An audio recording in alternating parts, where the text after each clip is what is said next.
ఏదైతే కొత్తగా 7 రకాలు గుర్తిస్తున్నామని చెప్పని అంటుందో 7 రకాలు ఏదైతుందో కేవలం 20 క్వింటల్ మాత్రమే సరాసరి వచ్చే అవకాశం ఉన్నది. ఎందుకు?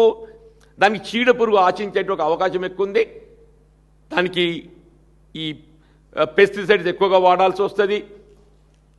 దీర్ఘకాల పంట ఇవన్నీ కూడా మనం పరిగణలోకి తీసుకోవాలి. అంటే 20కి 30 వ్యత్యాసం అయితే 10 క్వింటల్లే.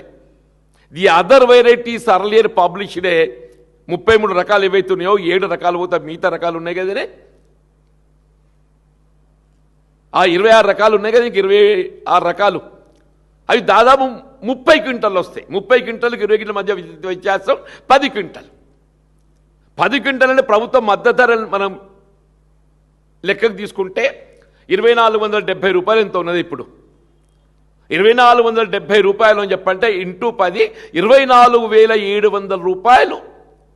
24,700 రూపాయల విలువ గల దిగుబడి తగ్గే అవకాశం ఉంది. అంటే మీరు రైతుకు మేలు ఏది లాభసాటి చెప్తున్నారా, లేక మీ బాధ్యత తప్పించుకోవడానికి ఇలా ప్రభుత్వం ప్రొక్యూర్మెంట్ బాధ్యత తప్పించుకోవడానికి కొరకు అంటున్నాను. ధాన్యం సేకరణ బాధ్యత తప్పించుకోవటానికి కొరకు వీళ్ళ మార్కెట్ డిమాండ్ వరి ధాన్యాన్ని మాత్రమే సాగు చేయండి అని చెప్పంటే వీళ్ళ ప్రభుత్వం దాన్ని సేకరించే బాధ్యత లేకుండా మార్కెట్లోనే మీరు అమ్ముకోవచ్చు.